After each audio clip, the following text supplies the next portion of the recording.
آمن الرسول بما أنزل إليه من ربه والمؤمنون كل آمن بالله وملائكته وكتبه ورسله لا نفرق بين أحد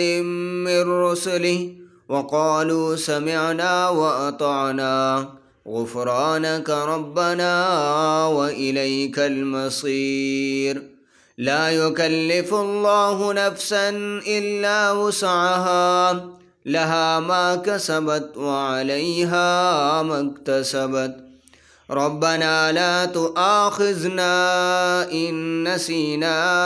أو أخطأنا ربنا ولا تحمل علينا إصرا كما حملته على الذين من قبلنا